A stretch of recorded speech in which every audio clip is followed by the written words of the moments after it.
stoked. Brian, you come on up here. Just gonna take a seat on the owner.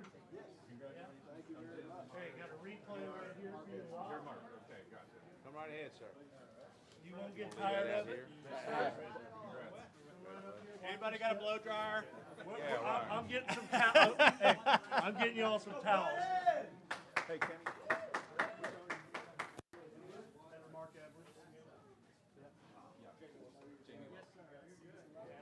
And our breeders up here as well.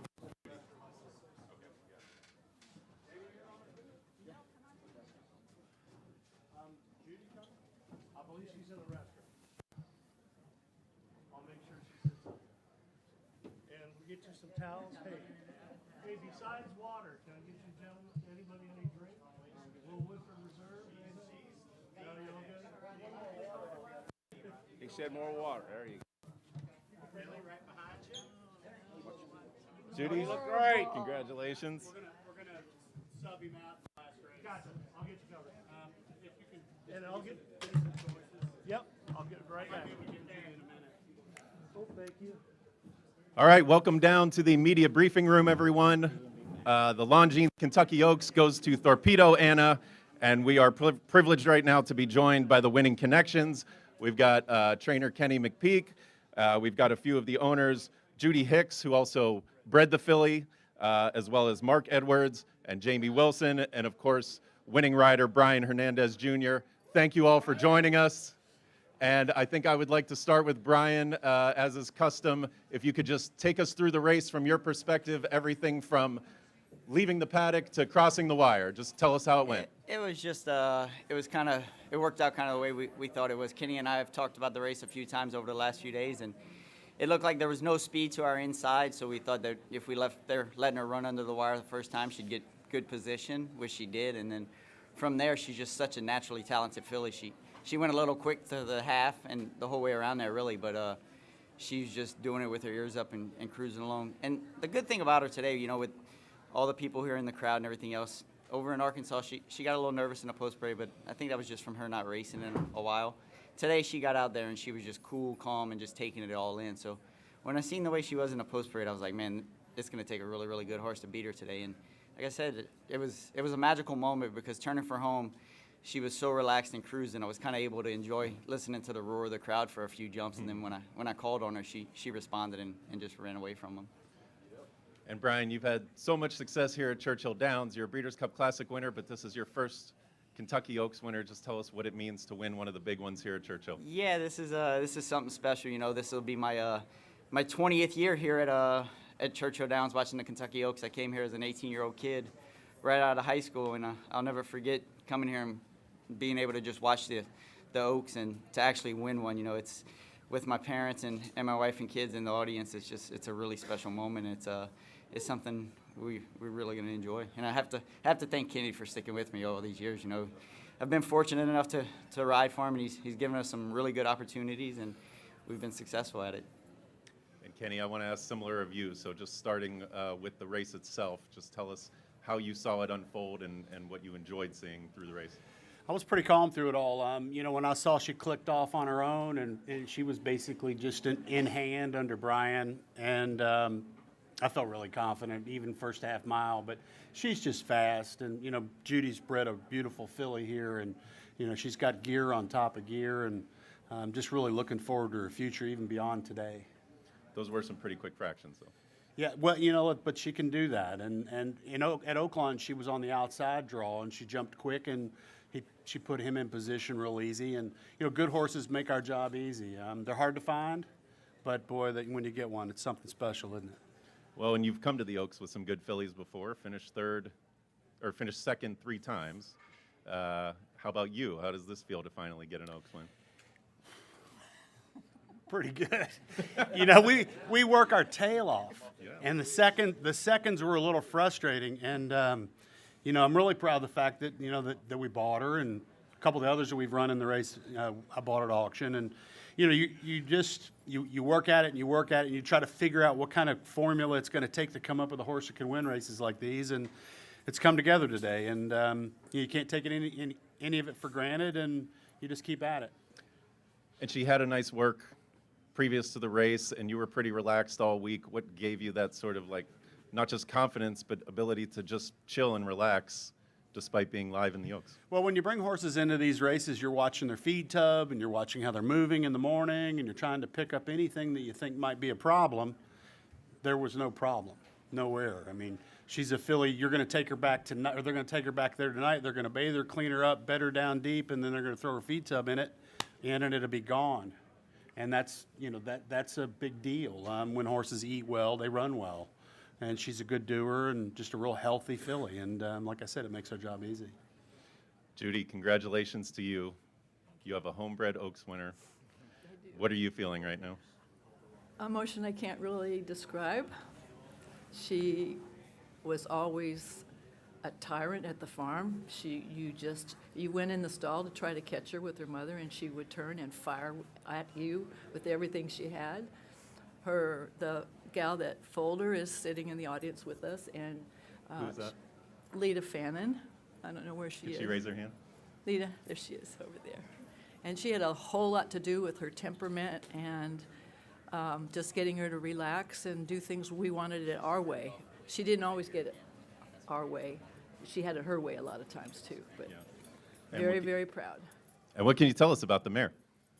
You need to read about her. She was premature, 8 weeks premature when she was born. She was 45 inches tall, weighed 60 pounds. Her hocks were crushed, and there wasn't much hope of any future for her. So I volunteered to take her from the owners, Mr. Sanford Robertson and Catherine Nickel, who bred her. And Mr. Robertson graciously gave her to me when I volunteered to keep her, and I tried to do my magic, and it worked. I And would say she's so. now gone on to produce some pretty nice horses so far. Amazing. Well, and Mark and Jamie, if you can just tell us how this group came together and what you guys are feeling right now. We came together because Kenny put us together. Yeah. And I will say this about Kenny. I've had several horses with him. One of his exercise riders, a former jockey, says Kenny's a 7-second man. He looks at a horse for 7 seconds, he can tell if it's a good one. So I give him all the credit. Yeah, I guess I just add that we have a bit of a phrase at Brookdale Racing. We say, in Kenny we trust, because he has this unerring knack of finding these horses and you know, really on the cheap side and turn them into superstars as he has with this one. And you know, it's been great here to be with Mark and Judy today. And I'd like to thank everybody, all our entourage, who've made me feel very welcome. I've obviously come over from the UK yesterday to be here, and you know, brilliant ride from Brian and a great training performance from Kenny. And thanks to everyone at Churchill Downs as well. It's been quite an experience. Very good. Maybe this is a good time to take some questions. Frank Angst. Oh, Frank, can you use the mic? Congrats, everyone. Kenny, she was on the front end, but the challenges kept coming, and she kept putting them away. What allowed her to do that? Well, on paper, it didn't look like there was any speed that was really going to eyeball her. There wasn't anything obvious, and she's got natural speed, so we decided to take advantage of that. The horse, the 7 horse, which was the one that was on her outside, was one that I told Brian, I said, look, this one's probably going to look at you for a little bit, but I don't think she's going to challenge you for long. And I think I looked at the board, and the 7 was 37-1. But you know, 22 and change, 46 and change, made me a little bit nervous. But she was doing it within herself, and you know, natural athlete, and obviously she got there. Tim Sullivan.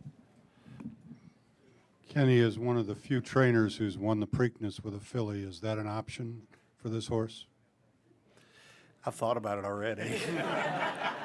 And, you know, it would be like me to do something like that. But we'll have to talk to the ownership. We'll have to talk, you know, she wasn't nominated the Triple Crown. And I've said all week that I wasn't scared to even run her against Colts. I mean, she's that good. But we'd have to look at the numbers, and I think it's a $200,000 entry fee, which is, you know, pretty steep. But then again, there aren't a lot of options for 3-year-old fillies beyond this. It doesn't make any sense to come in a Black-Eyed Susan. I'm going to have to look at what's at Belmont Week. But ultimately, I'd like to get her to the Alabama. I'd like to win another Alabama. And there's a couple of nice races in New York later on in the season for straight 3s. Yes, sir. Congratulations, everyone, on winning the 2024 Kentucky Oaks. Kenny, can you talk about the progression with this filly? She only had one prep before this race. Obviously, she was fantastic last year. And not only that, who does she remind you of some of the great horses you've trained? Oh, well, you know, she was relatively easy as a 2-year-old filly. She didn't come around until a little bit later in the season, and we trailed 3 races together pretty quick with her because she did it so easily. And then it was a matter of putting her on the shelf for a little bit and then bringing her back. She had, this past winter, she had a little bit of, we don't know exactly when, how it happened, but she walked out of her stall lame and behind. And it turned out, we tried to walk her out of it. She wasn't coming out of it. We trucked her to Kentucky and had Dr. Bramlage look at her. And she had a bruise on the side of her hip, on her hip, the size of, just maybe under the size of a softball. It was very unusual. He said it's no big deal. There's no fracture. It's just a deep bruise. We don't know if she hit it on a stall door, if she did it laying down, getting up. Hard to say. But that actually set us back almost 6 weeks. And then when we started getting her ready at the fairgrounds for the race at Oakland, I actually had a series of races that I had chosen to bring her into her first race of the season. She was just not quite ready for the Fairgrounds Oaks. And I thought the Ashland, you know, was a good race. I think she could have won the Ashland too, but the fantasy fell in order. And when she won easy that day, it was okay. You know, because I thought she was about 80%, and she did it like she was 110. You know, they're all apples and oranges. You know, Take Charge Lady was a really special filly that I trained. Swiss Scott out of her, obviously, we've already talked about. But she's got a lot of Uncle Mo coming out of her. You know, she's physically looks like an Uncle Mo. Judy's done a magnificent job raising a filly from a mare that was basically, from what I understand, a reject. And, you know, that's where the bloodlines come in. And when I go to auction, I look at horses, and I've got this gift. Actually, I don't like training slow horses. I prefer fast ones. And if I can find a fast one in the auction, then then it makes all the difference. But it's just a real honor to be around a good one like her. Jason. Kenny, you raised some eyebrows earlier this week with the grizzly bear comment. Why were you so confident? You saw it, didn't you? For those that don't know, I had been quoted up repeatedly all week. They better bring a bear because I've got a grizzly.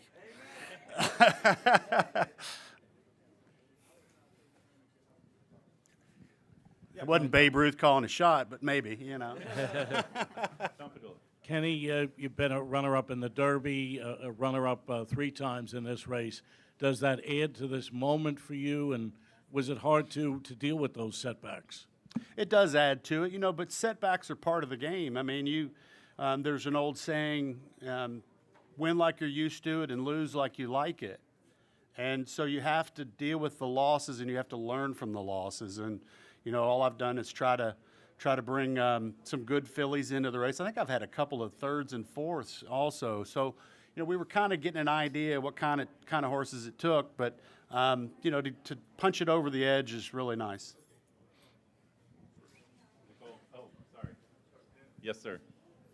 Brian, you made a joke earlier, you know, kind of joking about Kenny sticking with you all these years. Can you speak a bit more to y'all's relationship and the ability to ride a horse like this and with him all this time? It's just, I've been very fortunate, you know, quite a few years ago, it's probably been 7, 8 years now, Kenny started using me down in New Orleans, and we had success early on, and it's just been successful since. And the nice thing about riding for Kenny is like I said, him and the team, they do such a good job getting these horses ready and preparing them, and he brings over really good horses. And in the same aspect, when it comes down to me just having to ride him, he entrusted me and lets me kind of go out there and do things and not tie my hands to force horses to do things they might not like to do. And I think my riding style kind of fits with his training style as well, where we just kind of let the horses develop and let them kind of take you around there and try to find the trip with them. So it's just been a great relationship, and I've been fortunate enough to fall into a good spot.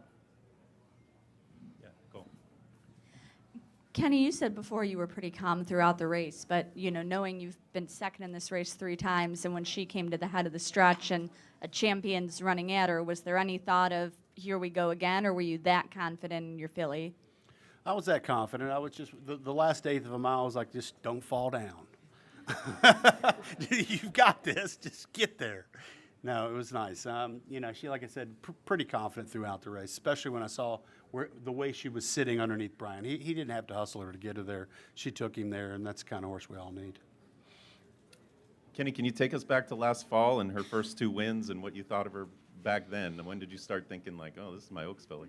Well, yeah, you know what? She jumped through that really quickly. I mean, she had worked like that in the morning. I think we got 4-1 on her first time out, which is a bit of a gift because I'm not particularly known for first time out.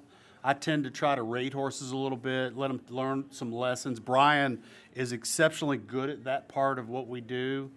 We don't ever send horses. If you see these 4 or 5 furlong races, we don't participate in those too much. We're trying to get horses. I believe that the longer they run, in that the longer the distance that you race them, the longer they last. And, you know, but early on, she was a rocket ship. Rocket ship. Anything else from the room? Judy, I want to ask you about the mating. How'd you come up with Fast Anna? And I believe this I is... like to match physicals with physicals. I don't go with all the book work. I always sort of said, do the Kentucky basketball players' parents play basketball? So I didn't need a fancy big name stallion because I wasn't sure what the mare was going to throw. However, her first foal by Tourist grew into a pretty big filly, and she won over $100,000. And but when I went and saw Fast Anna, there was no question. Everything about him physically was going to match an Uncle Mo if the trait was there. And I thought, she has the body of Uncle Mo, but the legs of a pony. And is she from Fast Anna's last crop? Yes. Yeah. Any other questions in here? Yes, sir. Looking ahead to tomorrow, Kenny and Brian, little different running style, but what's the path to victory to pulling off a double, Oaks Derby double?